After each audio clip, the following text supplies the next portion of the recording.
जल बाजवा साहब की वीडियो आई है दुबई में, मॉल में, दुबई मॉल मतलब दुनिया के सबसे बड़े मॉल्स में, टॉप 3 मॉल्स में से एक मॉल। बिस्मिल्लाहिर्रहमानिर्रहीम, अस्सलाम वालेकुम। ये आपका अपना डिजिटल प्लेटफॉर्म है, मैं तारिक मतीन हूँ। सबसे पहले आपसे दरख्वास्त अलग न्यूज़ के लिए, अलग न्यूज़ को सब्सक्राइब कीजिए, सपोर्ट कीजिए। आप ये कर भी रहे हैं, आपका बहुत बहुत शुक्रिया अदा करता हूँ इस बात पर। और इसकी आप जब सब्सक्राइब करने जाएं तो बेल का बटन भी दबा दें, आपका बहुत शुक्रिया। अब इस वीडियो के मौज़ूआत पर बात, यानी जो जनरल बाजवा की वीडियो आई है और उसके बाद वो वीडियो वायरल हो रही है, उस वीडियो पर भी बात करेंगे। अपनी नौयत की तीसरी वीडियो है।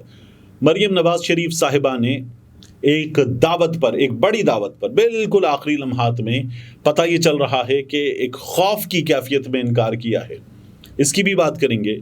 पाकिस्तान तहरीक इंसाफ के लिए इस सिस्टम के पास एक जवाब है, वो जवाब है नो, इसकी भी बात करेंगे। लेकिन पहले जो साइफर का केस चल रहा है, इसके हवाले से कुछ चीज़ें बहुत अहम हैं, ये मैं आपके सामने रख दूं। लेकिन उससे भी पहले मैं आपको एक चीज़ बताऊं।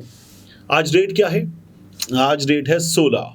कल 17 तारीख है। इमरान खान साहब पर साइफर के केस में फर्द जुर्म आयद होगी। यानी अदालत ये कह रही है कि हम इस केस को देखकर ही समझते हैं कि आप पर केस चलाया जाए और इस पर जो आप पर इल्ज़ाम है, इसके नतीजे में आप मुल्जिम से मुजरिम बन सकते हैं और आप बाइज्जत बरी भी हो सकते हैं। ये केस फैसला करेगा। अब हो क्या रहा है इसमें, इसको अगर आप जानना चाहें तो आप ये देखिए कि अदालत को क्या क्या चीज़ें बताई गई हैं, ये बहुत अहम है। इसमें ये बताया गया कि राजा रिजवान अब्बासी या आज अपने दलाइल चलाएंगे। साफ तौर पर नज़र आ रहा है कि इनके दलाइल मुकम्मल नहीं होते आज, तो ये मामला आगे जाएगा और इमरान खान साहब पे फर्द जुर्म भी आयद हो जाएगी। बताया जा रहा है कि नौमान यह है साइफर असिस्टेंट, यानी आप इसे एक सीनियर क्लर्क समझ लें। डेप्यूटी डायरेक्टर इमरान साजिद, हसीब बिन अजीज़, साबिका सेक्रेटरी खारजा सुहेल महमूद, शामू कैसर, वज़ीर आज़म हाउस में cipher officer, DSPM office Haseeb Gauhar, Sajid Mahmood, DS वज़ीर आज़म ऑफिस और आज़म खान, इनका 161 का बयान है।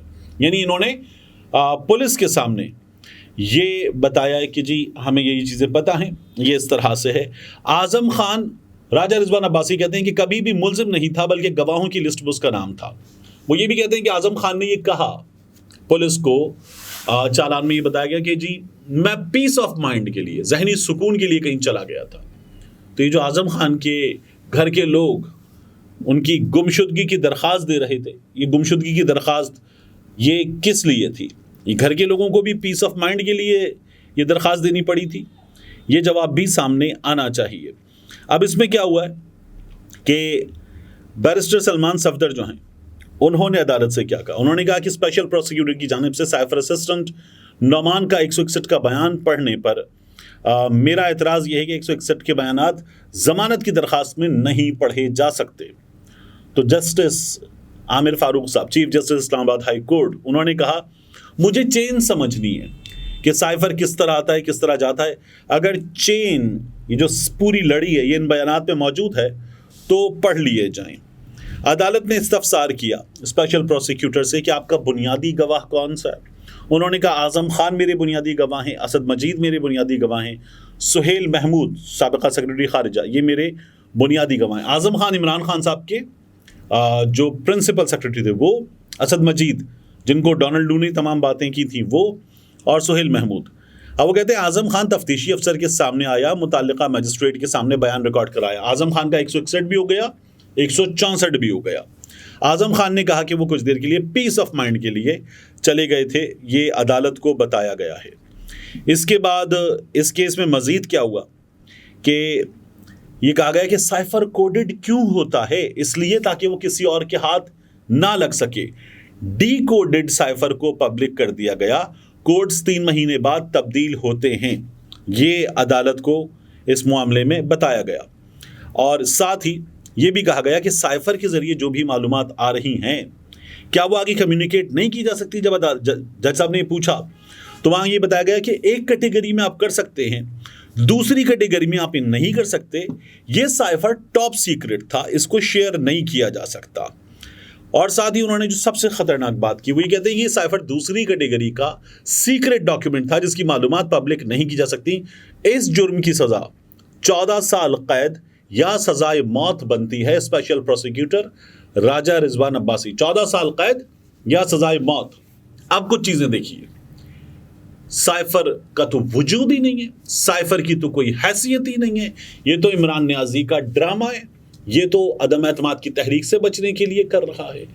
ये था पीडीएम का, मुस्लिम लीग नून का, खुद शहबाज शरीफ का कुल बयानिया, ये ड्रामा कर रहा है।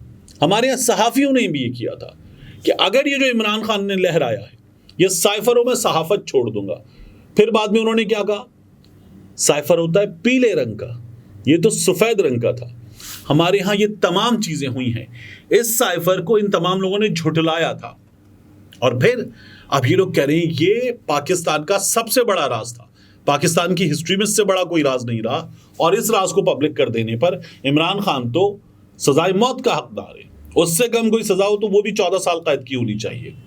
यानी वो ये कह रहे हैं कि कम सजा होती है तो फिर जमानत हो जाती है। इमरान खान को रखें अंदर, इमरान खान को बाहर नहीं आना चाहिए, ये आपको साफ तौर पर नजर आ रहा है। मैंने आपसे पहले भी कहा था 5 साल से ज्यादा की सजा इमरान खान साहब को इस अदालत से होती हुई नजर आ रही है। अब आपसे मैं अर्ज करूं कि पाकिस्तान तहरीक इंसाफ के लिए यहां आपको नो नजर आ रहा है। इमरान खान साहब की जो जेल में ट्रायल है, उस पर जो दरख्वास्त थी उसको मुस्तरद कर दिया गया, और उसको मुस्तरद करते हुए ये कहा गया कि नहीं, जेल में ट्रायल इमरान खान की सिक्योरिटी के लिए बेहतरीन है। तो वहाँ पर हो क्या रहा ये भी नहीं पता चल रहा, तो वो इमरान खान की सिक्योरिटी के लिए बेहतरीन है, वो मुस्तरद हो गई। तो इसका मतलब है कि कलमा फर्द जुर्म आयद हो रही है, तो केस तो चलेगा, तो केस चलेगा और फिर उससे आगे बात बढ़ेगी। अब यहाँ एक और चीज़ जान लीजिए कि इस केस में अब आपको तेज़ी नज़र आएगी, और इमरान खान साहब का यह केस आपको कुछ दिसंबर में किसी वक्त आपको उनको सज़ा सुनाता हुआ नज़र आएगा। ये हो जाएगा इस केस में। उसके बाद फिर अगली अदालतों के मराहिल हैं। दिसंबर में ये हो जाने के बाद अगली अदालत है, फिर वही अदालत जहां आमिर फारूक साहब हैं, और आमिर फारूक साहब खुद ये मुकदमा सुनेंगे।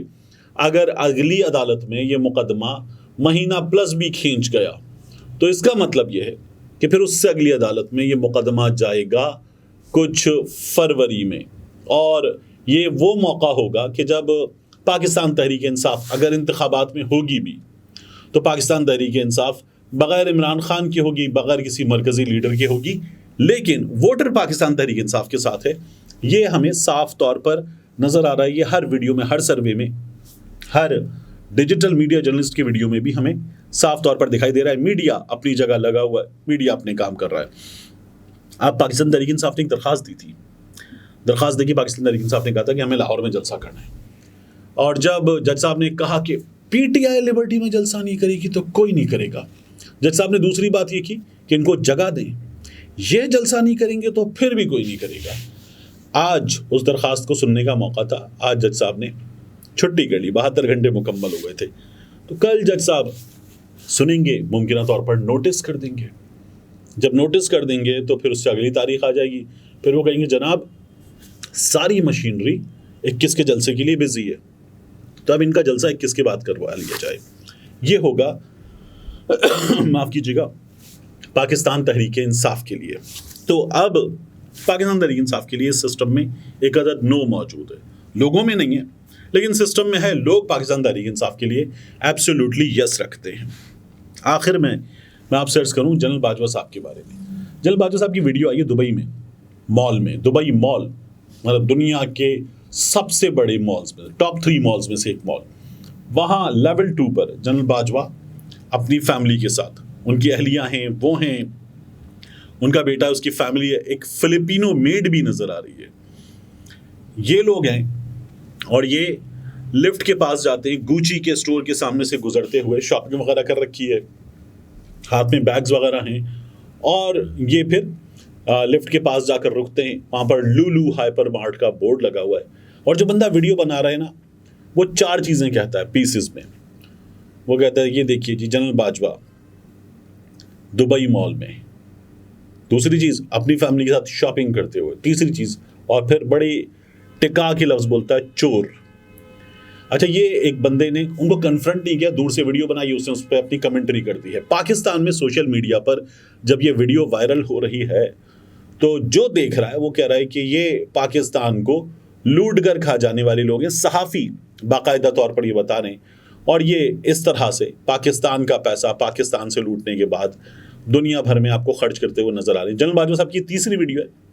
पहली वीडियो आई थी उनकी पाकिस्तान से बाहर, जब वो दुबई में एक सिग्नल पे खड़े हुए, तब भी लोगों ने कहा कि पाकिस्तान में इस शख्स के लिए सारा निज़ाम रुक जाता था, दुबई में जाके इनको कानून की अहमियत का अंदाज़ा हो रहा है।